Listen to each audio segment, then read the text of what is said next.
Perú. Llegó el momento de sacar lo mejor de nosotros. Saquemos lo que nos hace únicos. Esa diversidad que nos da una sazón sin igual. Saquemos lo que nos hace vibrar, soñar y cumplir esos sueños. Saquemos esas ganas de compartir para que la distancia no nos impida remar juntos. Saquemos lo que nos enorgullece para que el mundo se saque el sombrero. En Petroperú sacamos lo mejor de nuestra energía, llevándola a cada rincón del país. Porque si sacamos lo mejor, el Perú no tiene límites. Petroperú, sacando lo mejor para el Perú.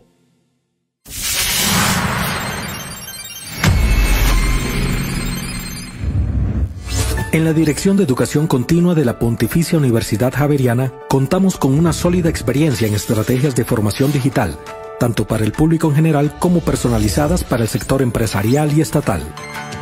La tecnología nos inspira y creemos fielmente en la innovación con metodologías pedagógicas que promueven el diseño de experiencias de aprendizaje y la creación de recursos educativos digitales atractivos y eficaces. Esto se refleja en los más de 650.000 participantes que han sido parte de nuestros programas virtuales y blended, con los que hemos llegado a 194 países, con más de 300 programas académicos. Hemos desarrollado proyectos de micro y mobile learning, comunidades de práctica, centros de formación corporativa, rutas de aprendizaje con gamificación, storytelling y recursos multimedia de alta calidad, como audio 3D, videográficos, animaciones, infografías interactivas, entre muchos otros, que proyectan nuestros objetos virtuales de aprendizaje y hacen de la educación virtual una experiencia de alto nivel.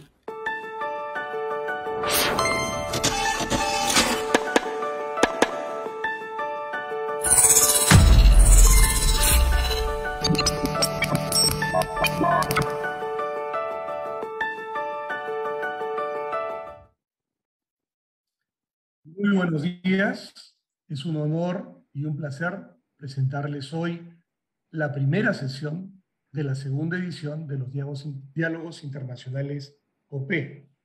En esta primera ocasión será muy grato hacerlo con Colombia. Los Diálogos Internacionales COPE tienen el propósito de difundir a nivel internacional la producción literaria peruana que ha sido premiada en el certamen Premios COPE que otorga Petroperú. La primera edición fue realizada en 2020, esta es la segunda edición. En esta oportunidad participará el escritor peruano Luis Fernando Cueto, quien ha sido ganador del Premio COPE de Novela 2011 por su novela Ese camino existe, sobre el conflicto armado que sufrió el Perú en la década de los 80. Contaremos en esta oportunidad también con la valiosa participación de los escritores colombianos Adriana Villegas y Ricardo Silva, y el escritor y crítico literario peruano Ricardo Sumalavia en calidad de moderador del conversatorio. Vamos a presentar 3 bloques. Un primer bloque de bienvenida que estará a cargo de las autoridades peruanas y colombianas que presentan este evento. El segundo será el conversatorio en sí, que será conducido por Ricardo Sumalavia. Y en el tercero veremos preguntas y respuestas.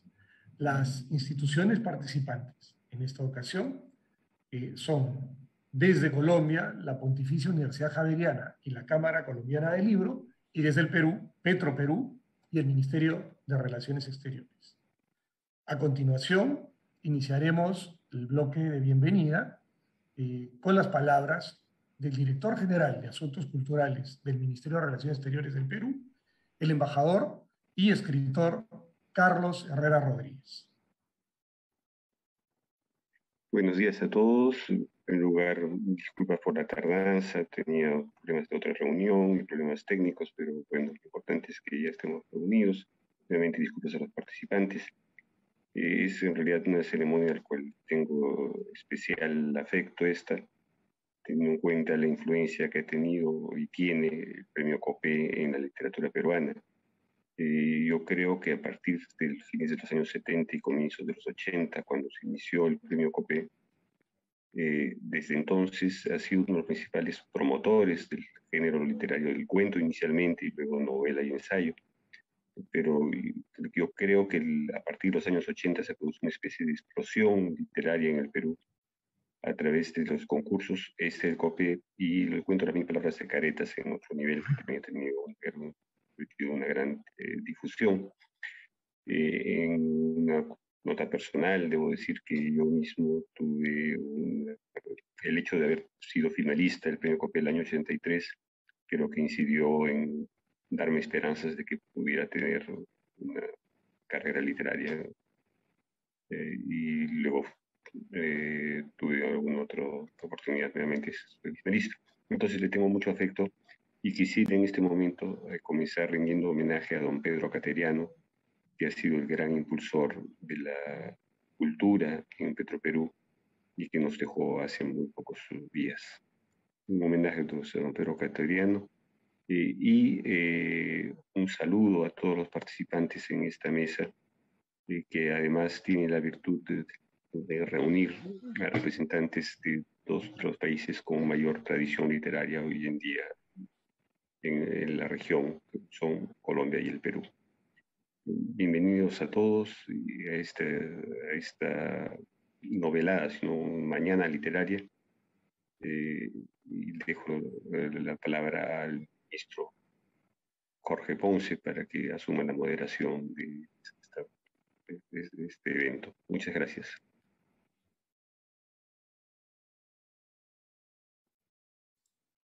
A continuación, hará uso de la palabra el encargado de negocios del Perú en la República de Colombia, el ministro Mariano López Blanca. Muchas gracias, Jorge. Muy buenas tardes con todos. Reciban un cordial saludo desde la Embajada del Perú en Colombia. En estas breves palabras quisiera agradecer a Petroperú por promover iniciativas que fortalecen el desarrollo cultural del Perú y en particular en estos diálogos internacionales que están dirigidos a promover la literatura peruana alrededor del mundo de la mano de la Cancillería. Es grato para la Embajada del Perú en Colombia haber apoyado este proyecto que hoy nos convoca y que nos ha permitido estrechar lazos que ya hace tiempo manteníamos con la Pontificia Universidad Javeriana y con la Cámara Colombiana del Libro, instituciones a las que agradecemos por su constante apoyo. Deseo extender mi especial reconocimiento a Luis Fernando Cueto, escritor peruano, cuya obra ganadora del Premio COPE Oro en el 2011, titulada Ese camino existe, será hoy comentada. Y por supuesto a los escritores colombianos, a Diana Villegas y Ricardo Silva, que hoy nos acompañan. No quiero culminar estas palabras sin resaltar la importancia de la literatura, considerada como el arte que nos enseña a pensar, que nos permite transmitir, difundir, registrar nuestra historia individual y social. Por eso creo que debemos sumar esfuerzos para seguir promoviendo y ayudando las producciones literarias de nuestros países. Espero que todos los participantes disfruten del evento. Muchas gracias. Muchas gracias. A continuación, hará uso de la palabra la gerente de comunicaciones de Petroperú, señora Carla Santa Cruz Sandoval. Muchas gracias y bueno, un saludo especial a todos los que nos acompañan en esta mesa. Saludos al embajador Carlos Herrera, director general para Asuntos Culturales del Ministerio de Relaciones Exteriores del Perú, Mariano López, encargado de negocios del Perú en Colombia, la Pontificia Universidad Javeriana, representada por el padre rector Jorge Humberto Peláez, y bueno, por supuesto, a nuestros estimados y destacados escritores que hoy nos acompañan. Para Petróleos del Perú es un honor iniciar una nueva edición del ciclo Diálogos Internacionales COPE, sobre todo en el año del bicentenario de nuestro país. Somos conscientes que la grandeza de un país parte de la valoración de sus raíces, de su gente y los rasgos nacionales que delinean su cultura. Aprendemos de lo recorrido para mirar y desafiarnos con clara visión de futuro, innovando y sobre todo adaptándonos a los nuevos cambios, a los nuevos tiempos. La alianza fructífera que venimos desarrollando con el Ministerio de Relaciones Exteriores es una demostración de ello. Nos permite continuar con el programa dedicado a la difusión del certamen Premio COPE, con relación al panorama literario peruano y su hermandad en el ámbito latinoamericano. Este ciclo de encuentros tiene los objetivos de difundir a la literatura peruana en el extranjero,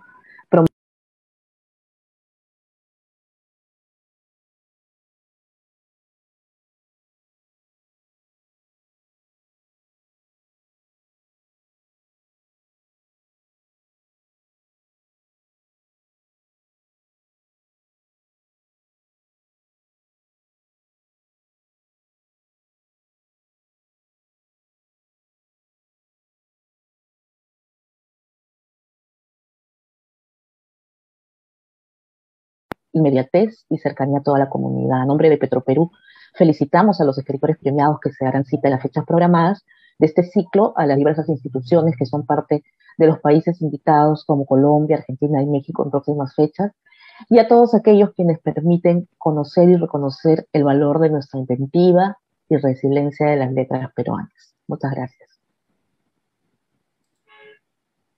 A continuación, y para cerrar nuestro bloque de bienvenida, hará uso de la palabra el padre rector de la Pontificia Universidad Javeriana, Jorge Humberto Peláez. Buenas tardes para todos, muchísimas gracias.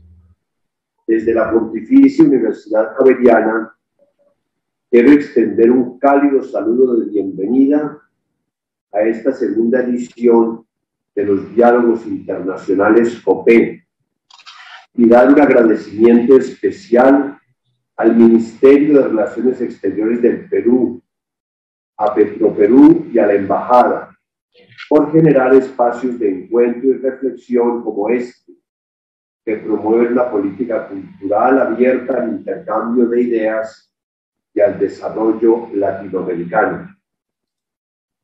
Pensar en una cultura del diálogo nos lleva a un camino de comprensiones personales y colectivas que hoy más que nunca necesitamos. Acá estamos hoy reunidos para dialogar sobre literatura, sobre destacadas creaciones literarias que nos recuerdan la importancia de la palabra, la memoria, los silencios, los recuerdos, los sentimientos, la escucha y las emociones. La apuesta por una política cultural y por crear espacios de diálogo y reflexión son una prioridad para la Universidad Javeriana. Justamente en 2019, publicamos junto a la Embajada del Perú el libro Perú y Colombia, Historia, Dinámica y Actualidad, donde recopilamos esos datos, acontecimientos y experiencias académicas y culturales de colaboración que han fortalecido las relaciones entre ambos países. Por nombrar algunos ejemplos, gracias a un trabajo con el Ministerio de Educación del Perú, capacitamos a cerca de 500 profesores de territorios descentralizados del Perú, que representan 52 etnias y 47 lenguas, y que vinieron a nuestra universidad para aprender sobre metodologías de enseñanza intercultural para ser transmitidas a sus comunidades. Diferentes universidades del Perú son grandes aliadas en el intercambio de docentes y estudiantes. Y no puedo dejar de mencionar las muestras gastronómicas maravillosas que hemos compartido con el equipo de la Embajada del Perú en Colombia. En 2018 tuvimos una semana gastronómica y una cata de pisco en la universidad tan exitosa que repetimos en 2019 y esperamos volver a tenerlas cuando las condiciones de bioseguridad nos lo permitan. Somos conscientes del compromiso que requiere la construcción de una sociedad más equilibrada y justa. Y la cultura tiene esa capacidad de transformar, estrechar relaciones y afianzar lazos, así como ha ocurrido entre Colombia y Perú, dos países hermanos con múltiples similitudes y con una riqueza cultural e histórica que ha sido referente en la región. Qué bueno entonces que estemos en este espacio de diálogo. Muchas gracias.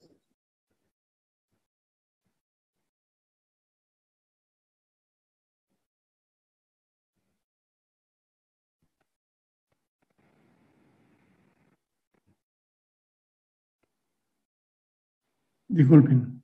A continuación vamos a pasar, ahora sí, al bloque conversatorio, que estará a cargo de los escritores Ricardo Sumalavia, en calidad de moderador, y Luis Fernando Cueto, Adriana Villegas y Ricardo Silva.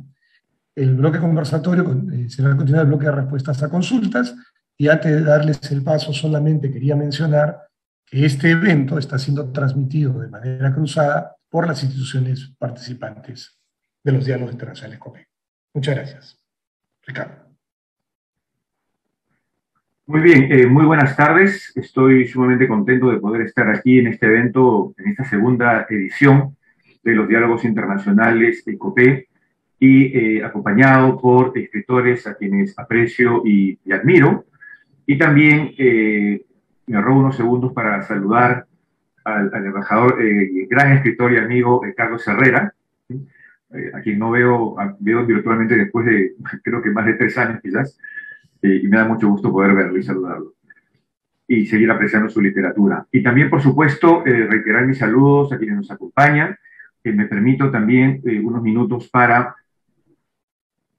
dar información sobre nuestros invitados. Primero, quiero mencionar a la escritora Adriana Villegas Botero, que es escritora, columnista y periodista, autora de la novela El oído miope, que se publicó en Editorial Jaguar en 2018, y el libro de cuentos y microcuentos El lugar de todos los muertos, de publicación del 2019.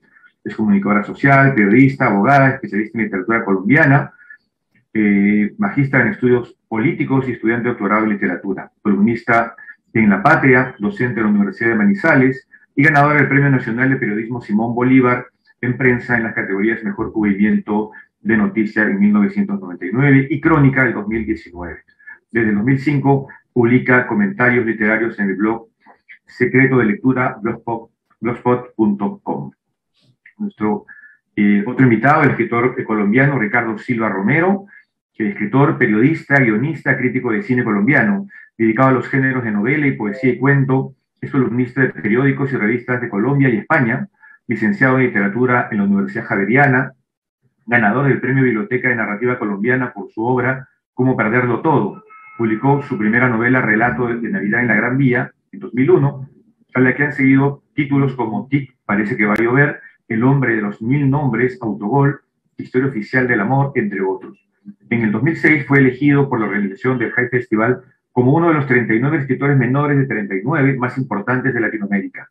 Sus relatos breves han aparecido en varias antologías en español. Se destacan Querida Señora, Diagonal, El marido de María Klosner y Semejante a la vida.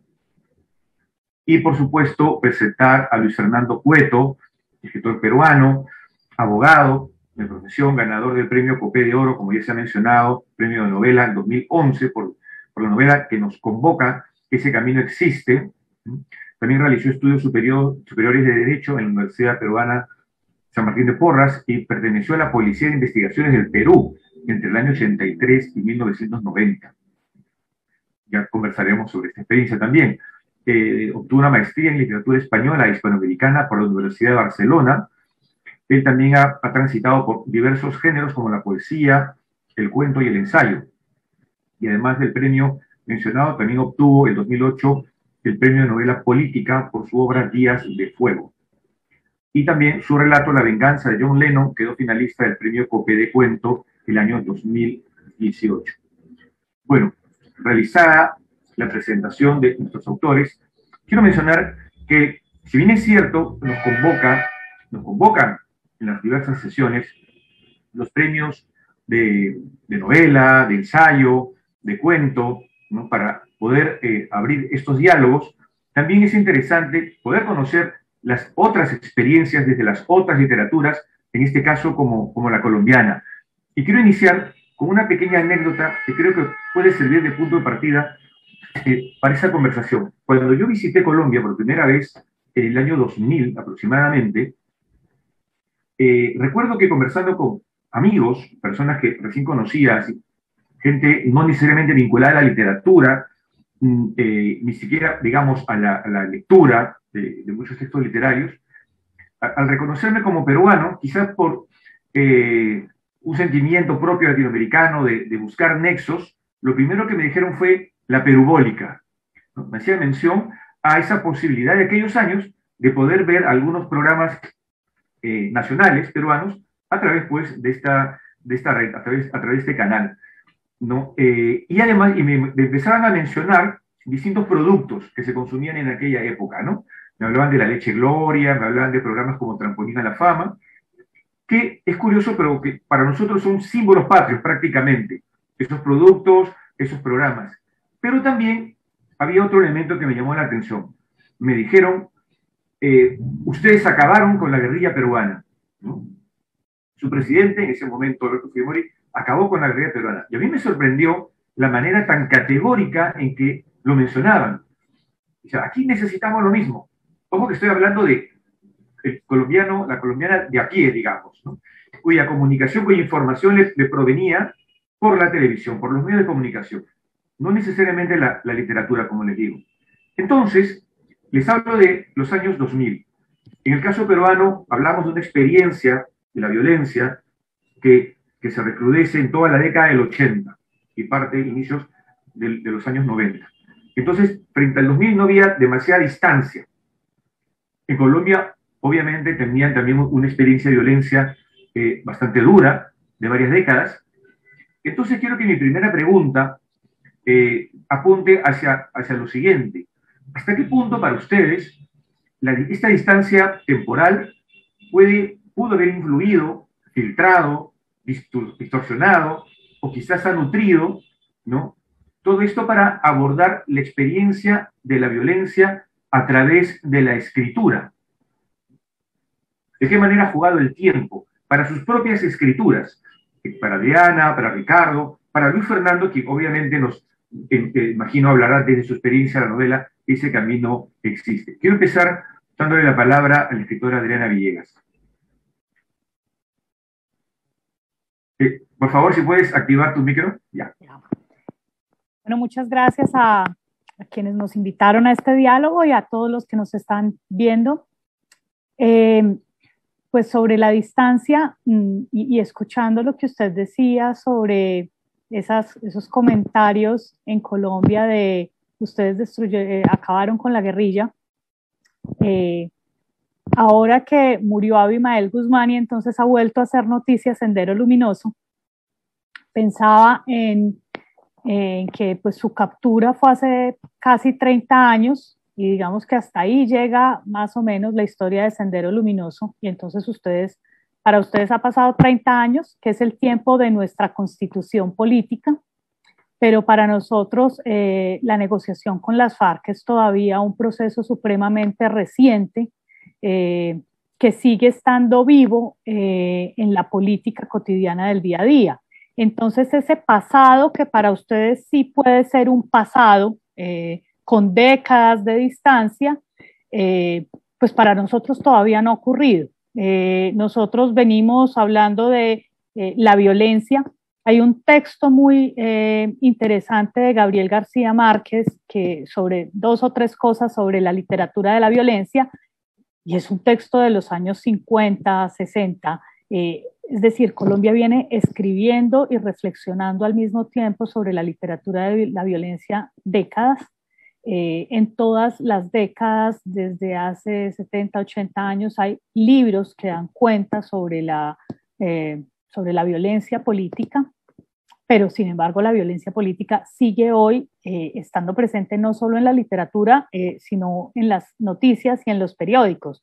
Entonces, realmente hablar de una distancia de tiempo depende del hecho que uno quiera narrar, pero creo que todavía tenemos muchos hechos muy cercanos que dificultan tener una visión panorámica, y que dificultan como decantar en el tiempo. Hay libros, pienso por ejemplo en Sin novedad en el frente, de Eric María Remarque, que es tal vez uno de los libros más sentidos sobre la Primera Guerra Mundial, pero solo fue publicado 10 años después de terminada la Primera Guerra Mundial.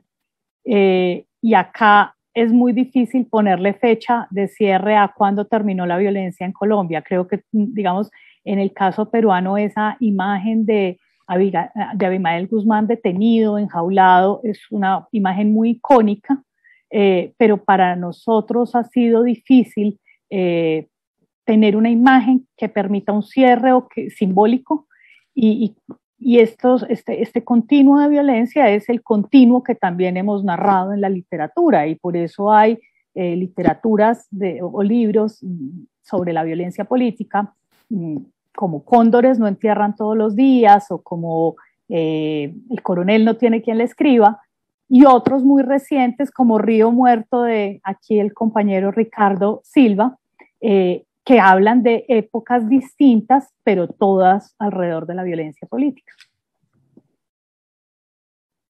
Muy bien, muchísimas gracias, Adriana. Y justamente paso a...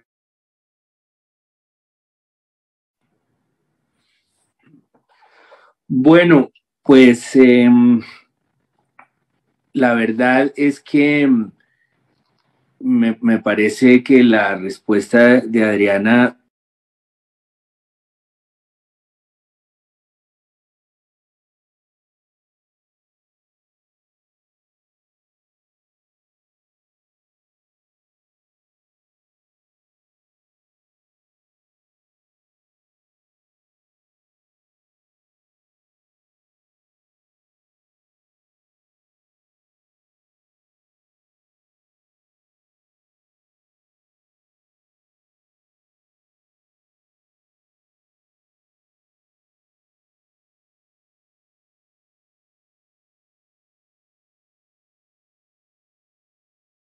por pura lógica es contar las historias cuando ya se han terminado, y aquí la verdad es que cuando no estamos en guerra estamos en tregua, y realmente toda nuestra literatura, por lo menos la literatura de la República de Colombia, o sea, en estos 202 años, pues se ha hecho en medio de las violencias.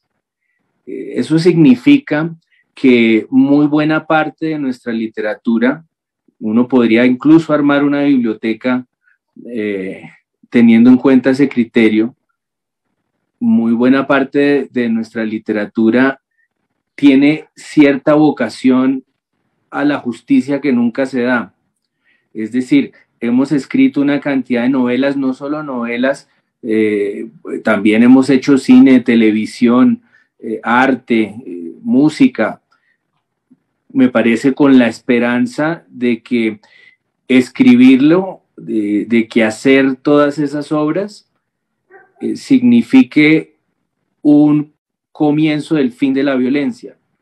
Hay cierta reivindicación que se ha perseguido desde los libros, desde el arte, desde el cine, cierto reconocimiento político que se ha dado a ciertas partes de la población colombiana, usualmente negadas por los líderes, por las presidencias, y ha habido cierta empeño en lo que ya se está haciendo institucionalmente desde la Comisión de la Verdad o desde la JEP, instituciones que vienen de los acuerdos de paz con las FARC, cierto empeño de darle algo semejante a la terapia a pues millones de víctimas. Ha llegado a contar más de 8 millones de víctimas de este conflicto que pues es de muchísimas décadas.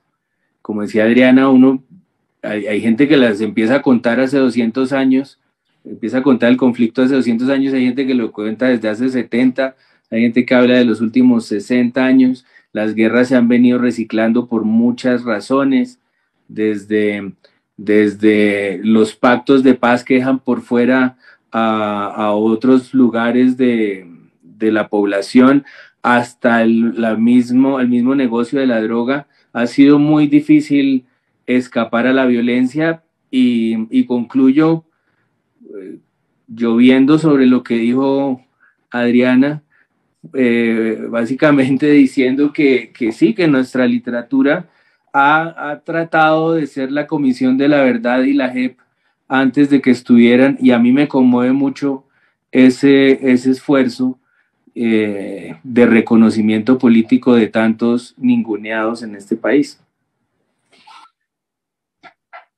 Muy bien, muchísimas gracias. Quisiera pasar a Luis Fernando Cueto, pero antes un breve comentario que fíjense que hasta hace poco, quizás hasta hace, ni siquiera decir hace un año, sino incluso hasta hace unos meses, para gran parte de la población peruana se pensaba también como un hecho cancelado, o sea, hablar del fantasma de Sendero, y resulta que por una persecución política y los medios que están difundiendo, y por distintas incursiones y actividades que nos enteramos, sobre todo en nuestra selva peruana, resulta que no estamos hablando de fantasmas, sino gente de carne y hueso que todavía están realizando acciones y que está empezando también una literatura, bueno, no empezando, se está continuando con una literatura, una narrativa, también diría yo desde el presente, con matices, con claras distinciones, y en ese puedo mencionar una novela que sé que aborda este tema que acabo de recibir, El miedo del lobo, de Carlos Enrique Freire, que pertenece al ejército peruano además, y es muy interesante su narrativa, otro libro que he leído de él, y también permite que vuelva a tener vigencia, a pesar de que ya la tiene en la novela ganadora de Fernando Cueto, pero sobre todo en esta época, ¿no? Para tratar de entender qué pasó, ¿no? Desde el espacio desde el cual narra Luis Fernando Cueto. Por eso, ahora te doy la palabra, Luis Fernando, me gustaría tener tus impresiones al respecto.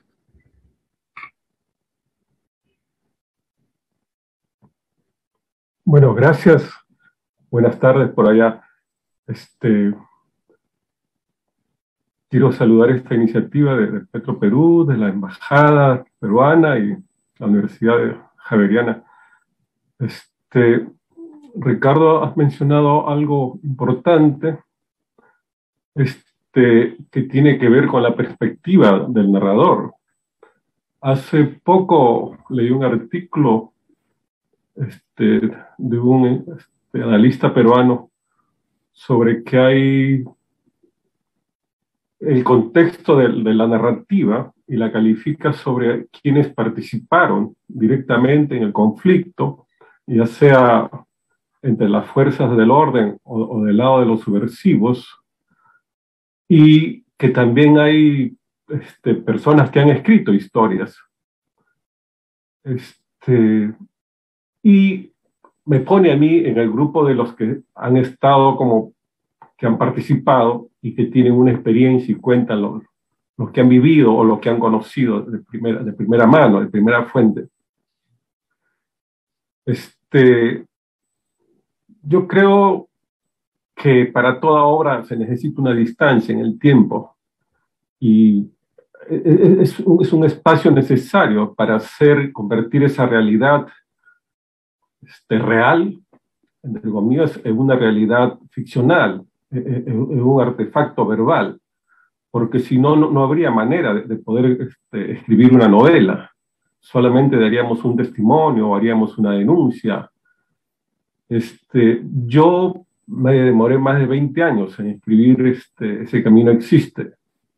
Los hechos de los que fui testigo y de los que también tuve referencias por otras personas fueron tan cruentos, tan dramáticos, que no se podían contar en el mismo momento. Algunos personajes que están en esta novela yo conocí en persona. Los personajes se arman con cualidades de distintas personas, pero algunos de ellos, por ejemplo, le corresponde a Cubo. Era una persona que yo conocí.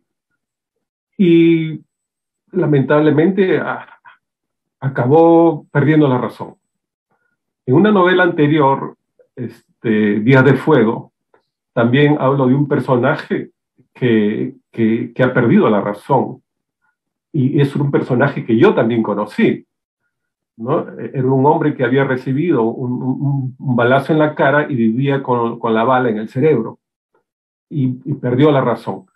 Entonces, ser testigo y a la vez escribir sobre estas cosas no se puede hacerlo sin una debida distancia. Uno de los aspectos del conflicto que casi nadie ha tocado es la deshumanización y la pérdida de la razón en ambos bandos. Ver por los caminos a gente que ha perdido la razón y que camina sin rumbo, ya sea, bueno, en ese estado ya no pertenecen a nada, ya no pertenecen a las fuerzas del orden, ni pertenecen a Sendero, ni pertenecen a nada. Están perdidos en el mundo. La Marina de Guerra tenía un centro de tratamiento psiquiátrico en el Hospital Naval, pero la policía, en ese tiempo habían 3 policías en el Perú, no tenía. Y muchos de ellos salían en estado de demencia a seguir con una vida como si fuera normal. Llegaban de la zona de emergencia y cometían nuevos crímenes con su familia, con sus vecinos. Era una situación terrible que nadie en el Estado o en el gobierno se preocupó en dar solución. Sobre esos detalles, sobre esas pequeñas historias, están hechas las novelas sobre la violencia que yo cuento. Pero necesariamente se tiene que tener una distancia. Yo no podía contar en ese momento casi inmediato porque yo también tenía mi propia lucha contra la violencia, ¿no? Mi propia lucha para no deshumanizarme y no acabar como los otros. Y eso ha sido una lucha larga. Por eso yo siempre digo que a mí me salvó la literatura.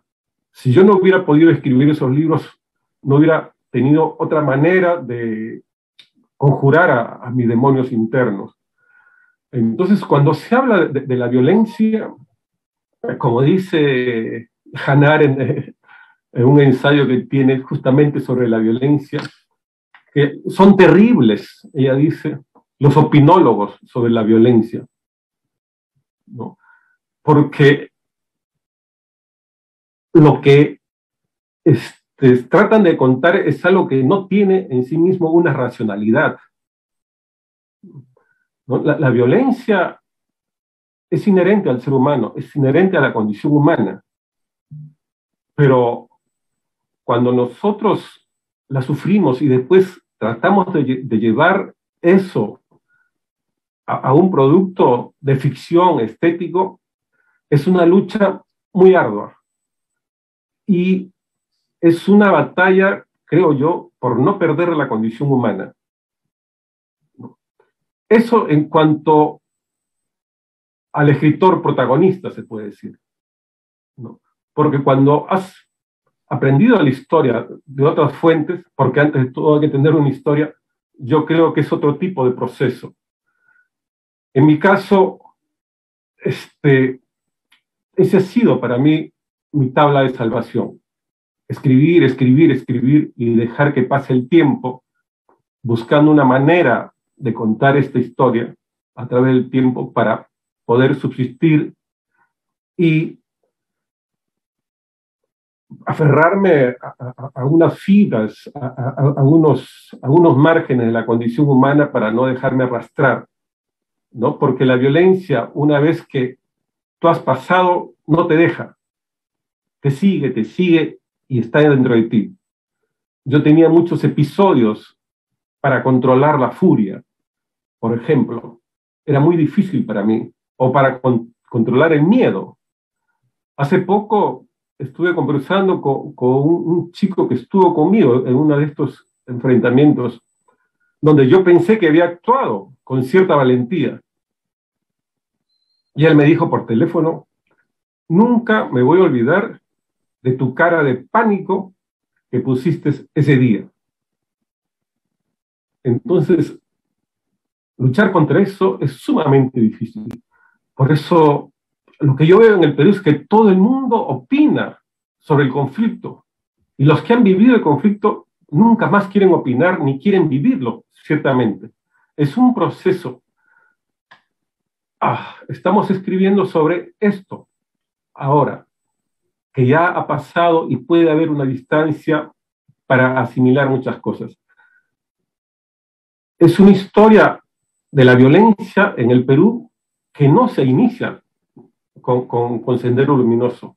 La violencia en el Perú está enraizada desde hace muchísimos años.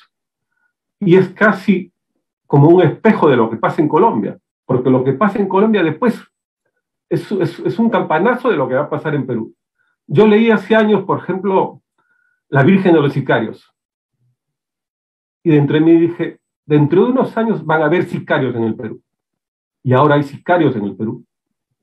Y esos sicarios son hijos de la violencia que tuvimos con Sendero Luminoso y el MRTA. Hay mucho para hablar sobre eso.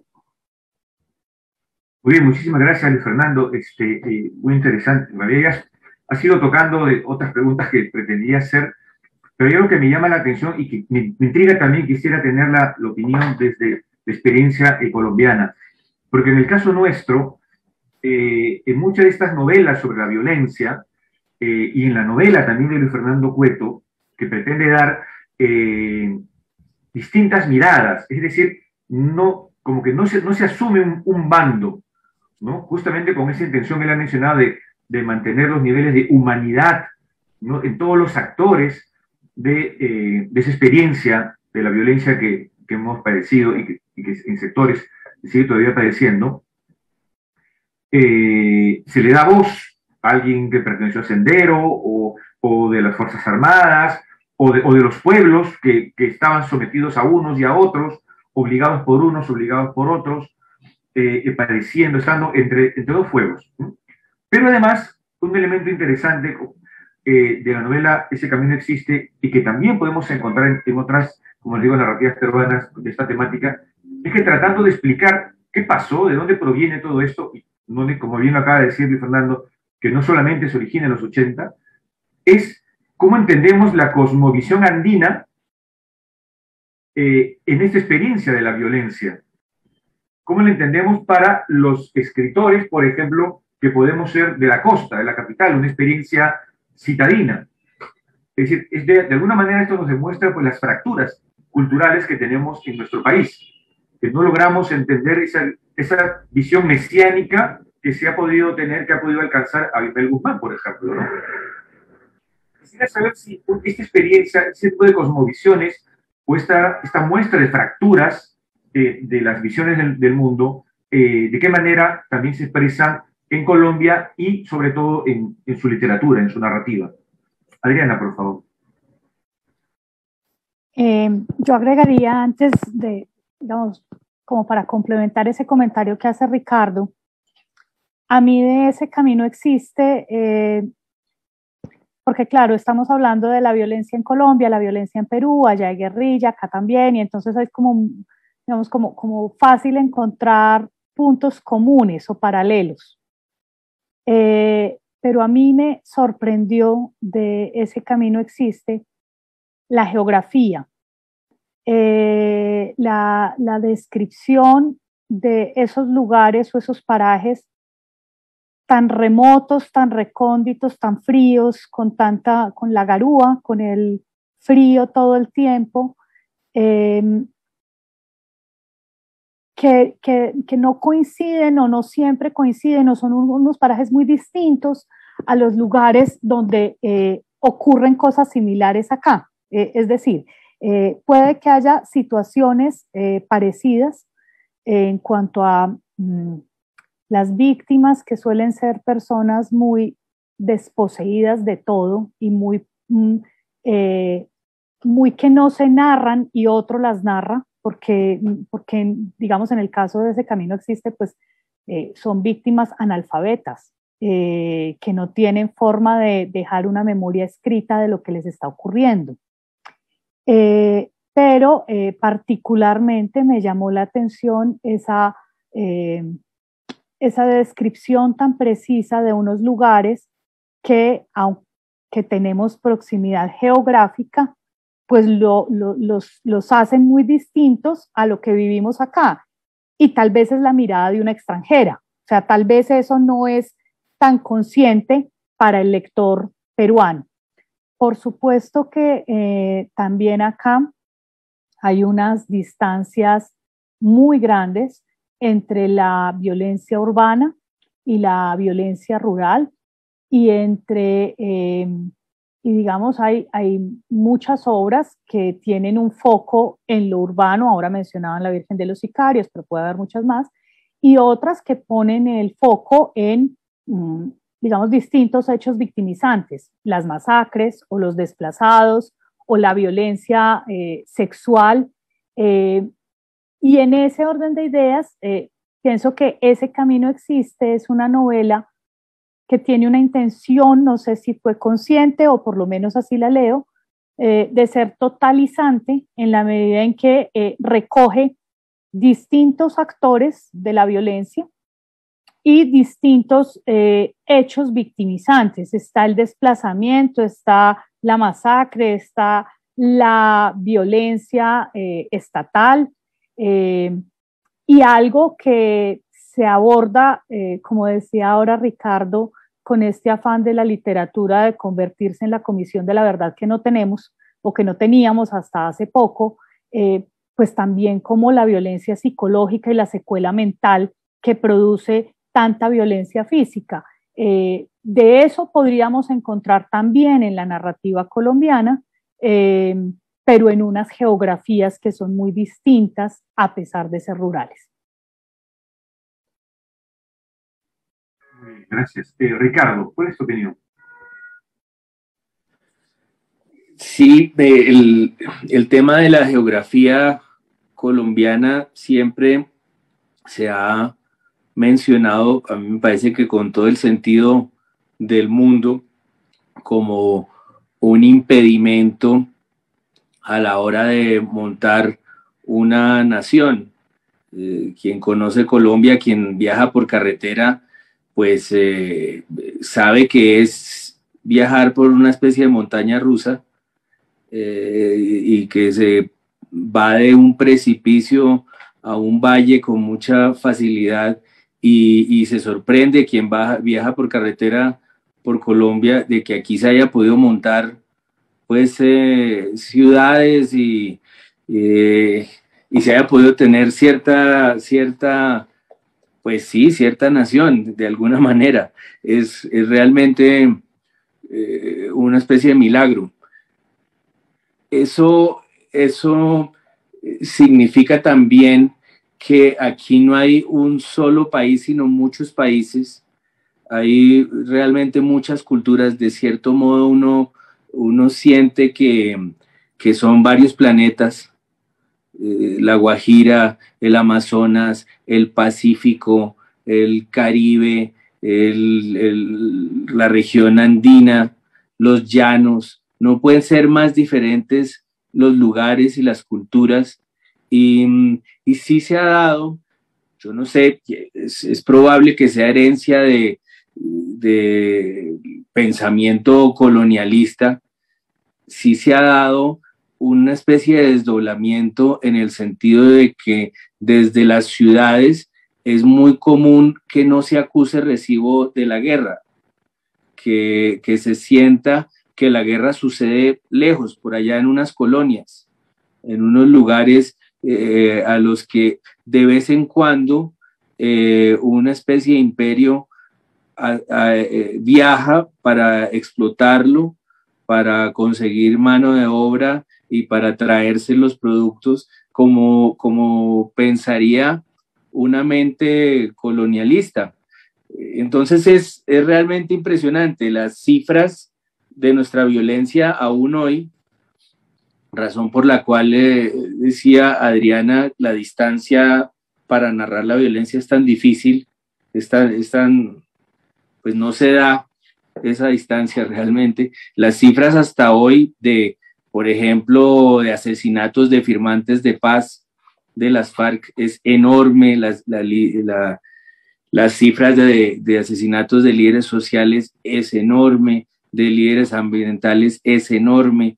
Si uno revisa en Wikipedia nada más lo que pasó en Colombia en el año 2020, ve casi que una masacre cada 2 días acá en Colombia, y es escalofriante, de tal modo que no solo ese pensamiento colonialista que imagina la guerra en regiones apartadas, en colonias de este país, sino también esas cifras abrumadoras hacen muy difícil la percepción de la violencia, la comprensión de que eso está pasando acá y nos está pasando a nosotros mismos, a personas como nosotros, pues es realmente difícil. Realmente hay un desdoblamiento que es digno de estudio y que se supone estamos tratando de superar diciéndonos la verdad, para volver al tema de escribir lo que nos ha pasado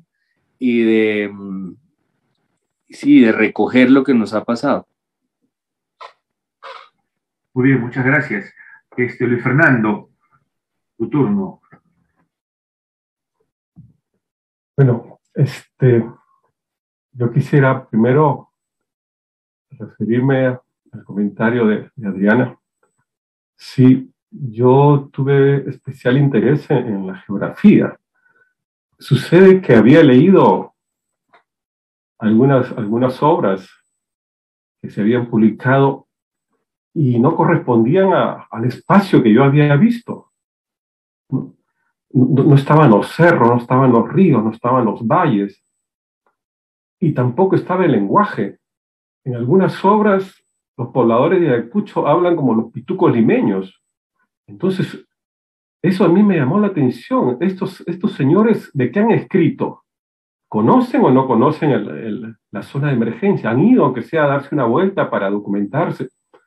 Bueno, entonces yo me dije que tenía que escribir algo que tenga cierto poder de verisimilitud, que pudiera convencer.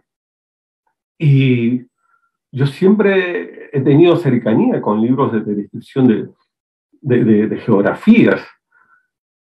En la biblioteca donde mi padre tenía una gran biblioteca, y todo el tercer piso de mi casa era una biblioteca. Y habían libros, a ver, no es porque sea patero para los colombianos, pero habían 3 libros colombianos que a mí me gustaban mucho y que leí de muy chico. Uno era María, de Jorge Isaacs. El otro era Vorágine, La Vorágine, de Eustacio Rivero. Y otro era un libro de poemas de un poeta medio loco, Vargas Vila. Nosotros también hemos tenido nuestro Vargas Vila con Chocano. Pero La Vorágine a mí me llenó de naturaleza, de ríos, de plantas. Y después leí un libro, La Serpiente de Oro, que era casi igual que La Vorágine, con el río Marañón y las palabras cinceladas de Rivera, que también tenía Ciro Alegría, así unas palabras muy sentenciosas que quedaban en la mente. Y después un libro de la selva, también Sangama, de un escritor Hernández, pero también estaban los libros de Arguedas, sobre Apurímac y esas zonas de Ayacucho. Entonces estaba cargado todo el tiempo a través de los libros de otros escritores de geografía y de naturaleza, y eso creo que me ayudó mucho para recrear, ¿no?, los espacios que yo he podido ver, ¿no? Sobre todo me llamó mucho la atención, por ejemplo, conocer el río Apurímac y las zonas que va atravesando ese río a través del departamento de Apurímac y la entrada a Ayacucho, en esa parte que conocemos nosotros como Oreja de Perro, que hay una frondosidad de la naturaleza que es imposible no sentirse pequeño y conmoverse. Todo eso, ¿no? Entonces yo tuve especial preocupación en eso, en la naturaleza y en el lenguaje. Poder captar el lenguaje, porque es captar en algo el alma popular, el habla, es poder transmitir eso. Pero ahora, a lo que es tu comentario, Ricardo, sobre que la población prácticamente estaba entre dos fuegos, ¿no? De que por un lado las fuerzas del orden y por otro lado las fuerzas de los subversivos. Hay muchos que creen que la población andina ha tenido un papel pasivo en este conflicto y de que solamente se dejó arrollar por estos dos bandos enfrentados.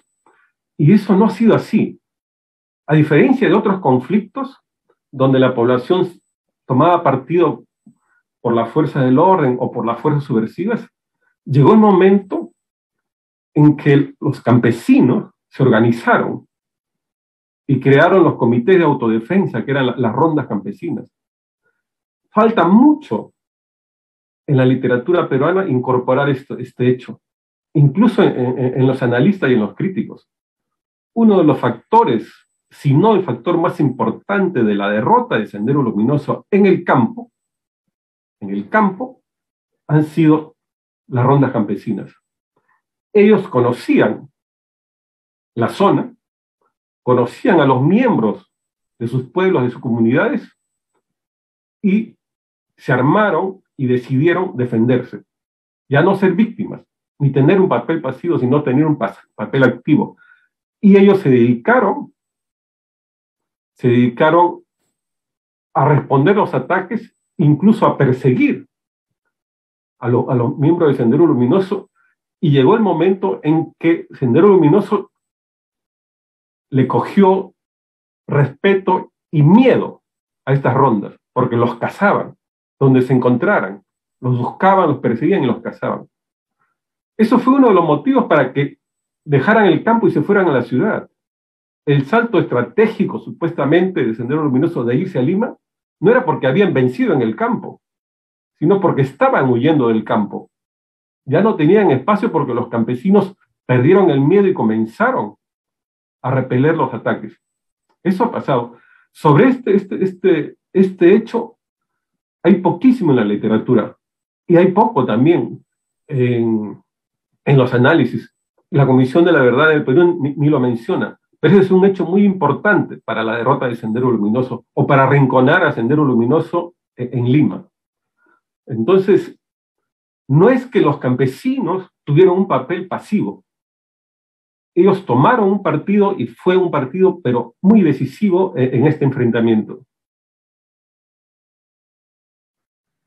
Muy bien. Muchas gracias por tu intervención. Sí, es verdad que todavía hay mucho por abordar desde la investigación y también, obviamente, desde la literatura. Y ahora quisiera centrarme en otro aspecto, para ir viendo otras puertas y para ir cerrando también. Tú has mencionado un aspecto muy importante, Fernando, que es el lenguaje.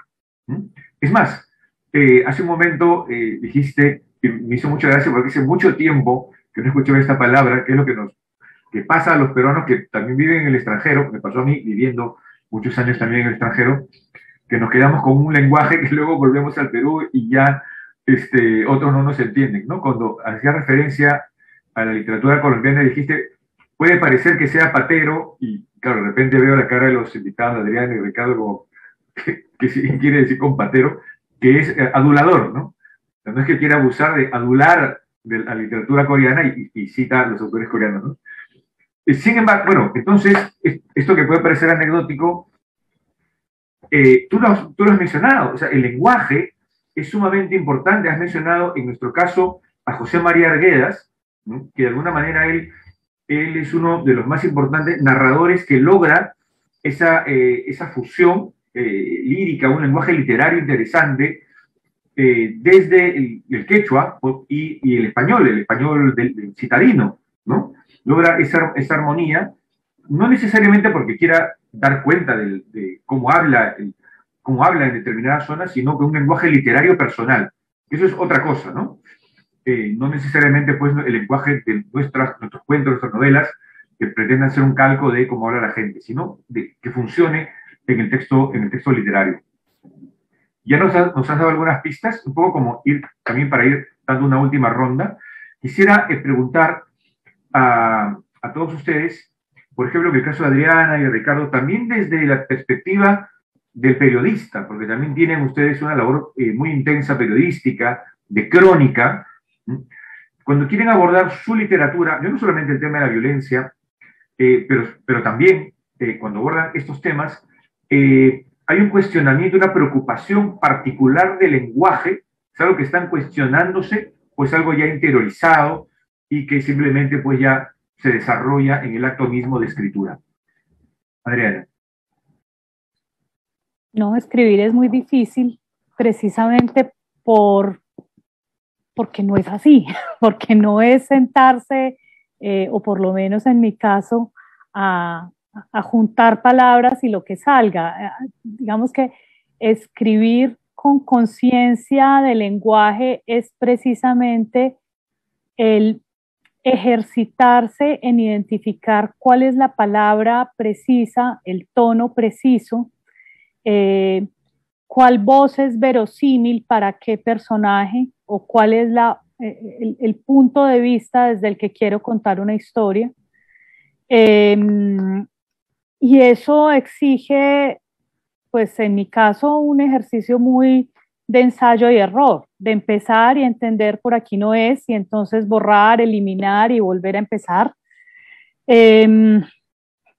Justo esta mañana leí en El País de España una columna de Leila Guerriero, que es pues, muy buena cronista, y está estrenando espacio, porque ella estaba escribiendo en otro sitio y ahora volvió a una columna que tenía antes, y se llama Entonar. Y ella habla de ese ejercicio de entonar es lograr poner la voz donde uno quiere que esté, para referirse a esa columna que ella está haciendo, pero creo que el ejercicio del escritor todo el tiempo consiste en eso, en identificar si la voz está, si el tono está, si las palabras están donde uno realmente quiere, pues porque una cosa es lo que uno quiere escribir y otra cosa es la que finalmente logra escribir. Uno termina escribiendo lo que buenamente pudo con mucho esfuerzo, y hay mucha distancia entre lo que uno hubiese querido hacer y lo que finalmente llega al papel. Y los lectores piensan que una columna, por ejemplo, ahora que hablaba de lo periodístico, pues como una columna se lee en, no sé, 3 minutos, 4 minutos, entonces pues eso costó mucho esfuerzo y fueron 15. Y resulta que detrás de un texto que se lee en 15 minutos, pues hay una semana de trabajo, no una semana frente al teclado, pero sí una semana pensando y luego varias horas frente al teclado. Entonces, y el ejercicio, digamos, ¿por qué es difícil escribir? Por eso, porque las palabras importan, porque es muy difícil elegir las palabras precisas. Muy bien, muchas gracias. Ricardo, ¿qué tienes? Pues ahora que hablábamos de pateros, yo creo que va a sonar patero porque me parece que la respuesta de Adriana es la que es. Solo agregaría sobre ya el ejercicio de hacer columnas, que como bien decía ella, se leen en 5 minutos, pero el trabajo que hay detrás es monumental. Creo que influye, como no sucede cuando uno escribe ficción, por ejemplo, cuando está haciendo una novela, influye muchísimo la sensación de que el lector está a la vuelta de la esquina, que está presente, que va a ser leída muy pronto, que va a tener reacciones hoy en día con las redes sociales y con los foros del lector en cada una de las páginas web de los periódicos en los que, por ejemplo, Adriana y yo trabajamos, pues hay una cantidad de reacciones que además conviene no leer muchas veces, y que agravan esa sensación mientras uno está escribiendo la columna de estar siendo leído en directo, en vivo, en directo, en tiempo real, de estar teniendo a alguien por encima del hombro mientras uno escribe. Más en estas culturas de la aniquilación y en estos tiempos, por ejemplo, en Colombia de elecciones, en los que uno también piensa muy bien cada una de las frases porque todas pueden ser, por ejemplo, usadas por el Twitter de un político. Es decir, una de las cosas que me hacen a mí cada vez más difícil escribir una columna es el esfuerzo de hacer columnas que no puedan servirle a unos políticos para acabar con los otros, que no puedan publicarlas en su Twitter diciendo que están de acuerdo. Siempre hago un esfuerzo para que haya algo en la columna que no les sirva a ninguno. Y eso pues viene de este nuevo mundo en el que todos estamos siendo leídos en directo, y pues a eso hay que sumarle todo lo que decía Adriana sobre lo complejo que es dar con la palabra precisa, con la palabra que suene, y además con la palabra que no mienta en el caso de las columnas. Puede uno ser ligero con las palabras en una columna y pues es un riesgo, es un peligro. Muy bien, bueno, también ya como para ir cerrando, bueno, a propósito de Fernando, antes de la palabra, decirte que por las redes te están saludando, te están felicitando por tu libro, por ti, por la relectura también de tu libro, porque hay personas que están descubriendo esta novela, y qué buena oportunidad, por supuesto, ¿no? Que este diálogo propicie estas circunstancias. Muy bien, ¿qué opinas sobre, ya has hablado algo sobre el lenguaje, pero quisieras apuntar algo más de Fernando? Bueno, gracias a los amigos que se están interesando. Como decía Bryce Echenique, lo más difícil de la escritura es hacer que parezca fácil. Yo creo que, como dice Adriana, es muy acertada, ¿no? Uno de los primeros problemas que tiene un escritor es decidir cómo va a contar y también a quién le va a dar la voz.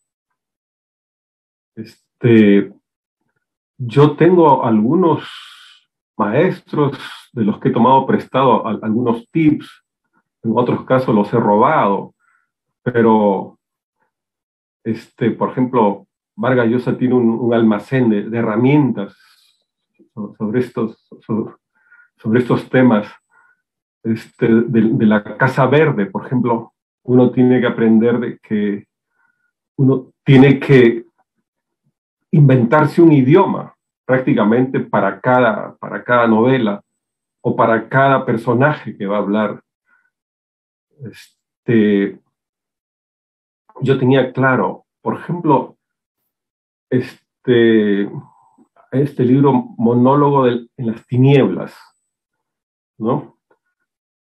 Que trata de llevar a la página el habla de la población afro con todas las transgresiones y los barbarismos que tiene, ¿no?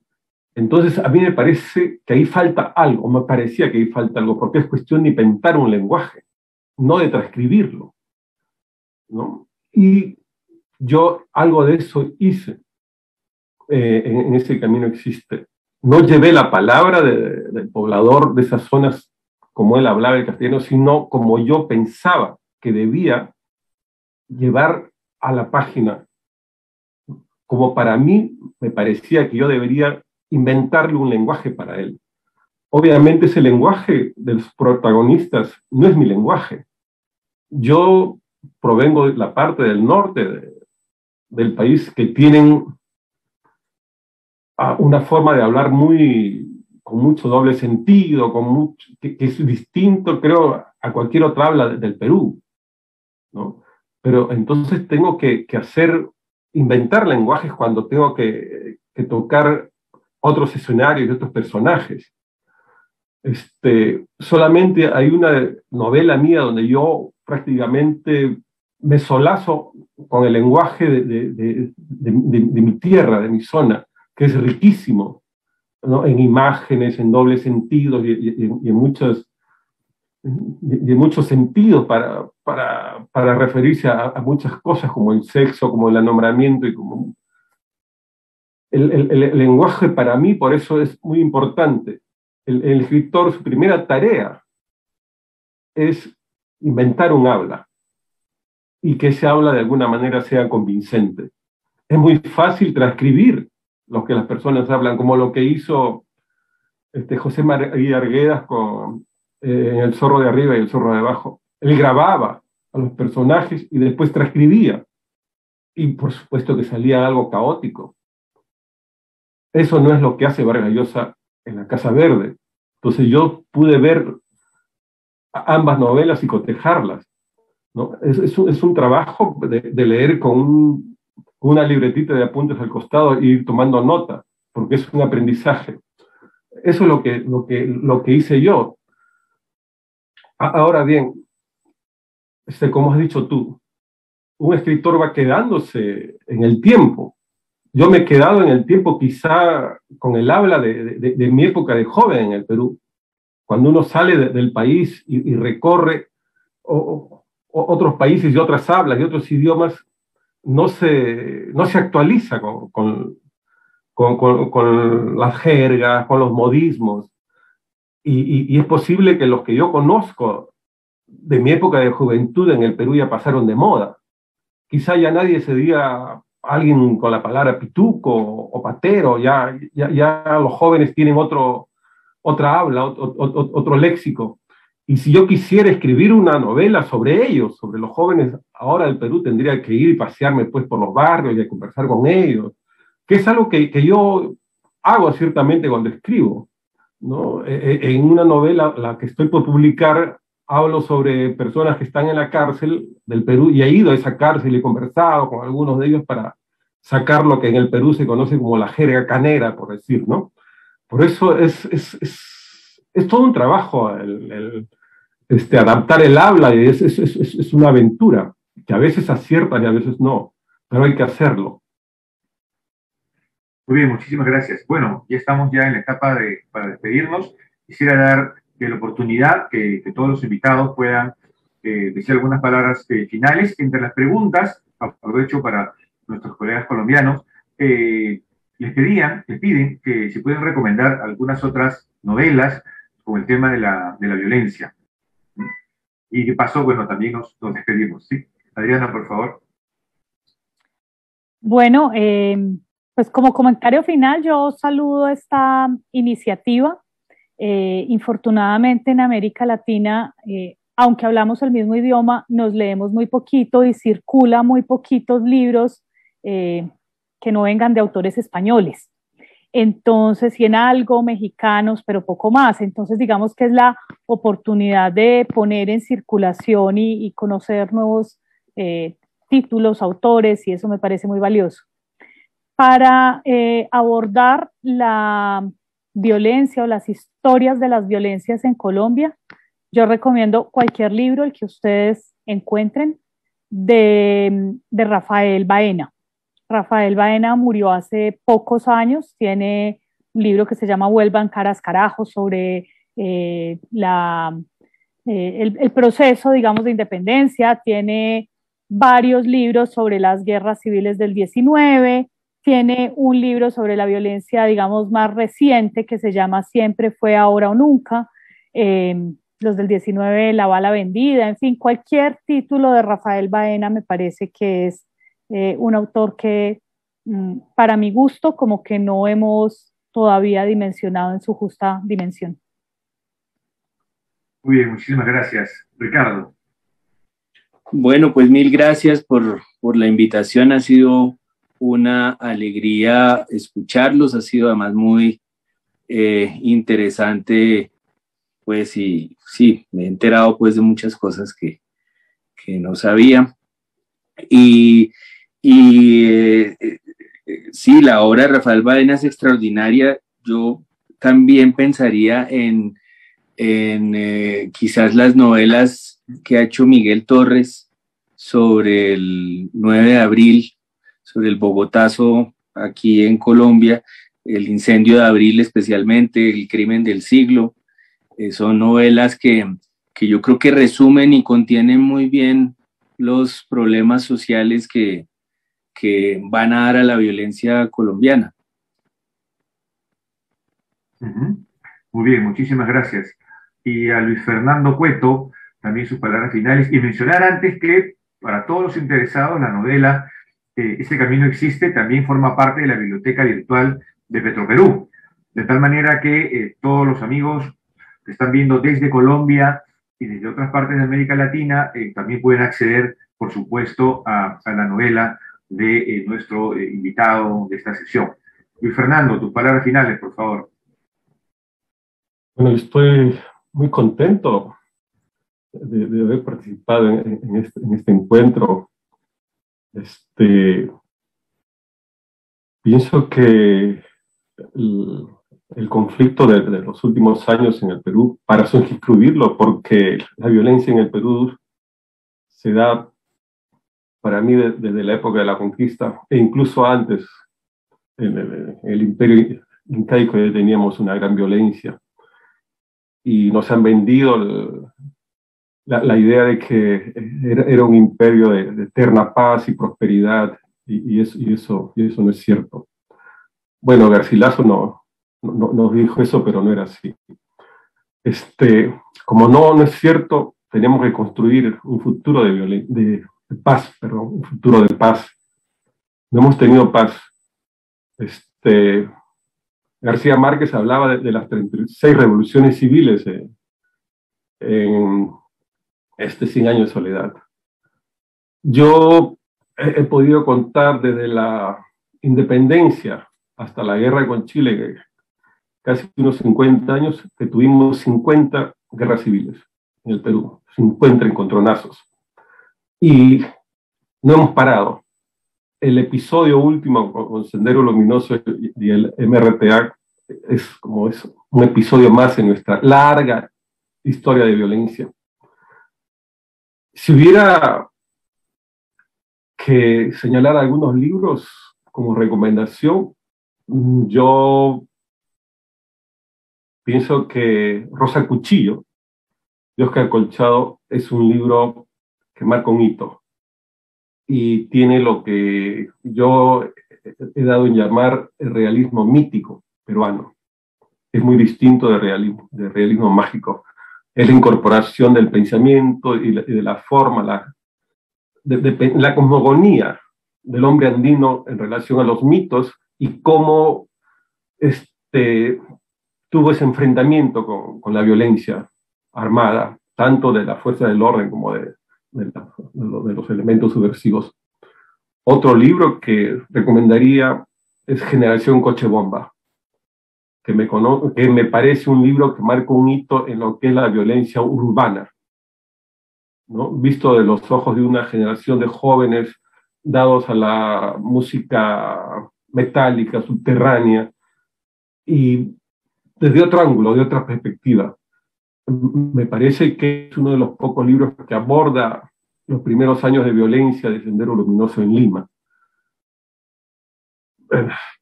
Recomendaría otros libros como La Noche y sus aullidos, y un libro que me gusta mucho, La Voluntad del Molle, de Karina Pacheco.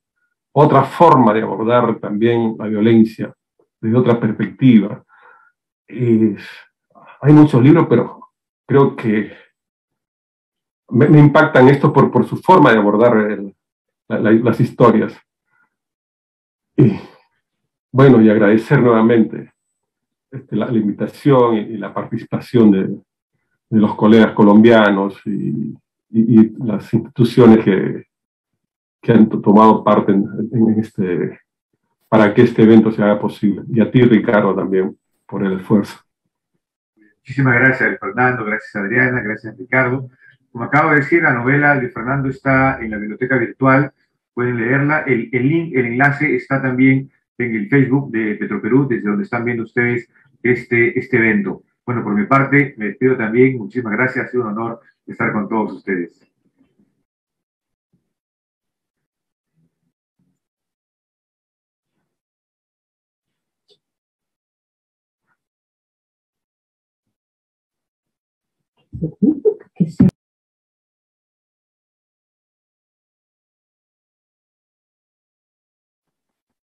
Mil disculpas.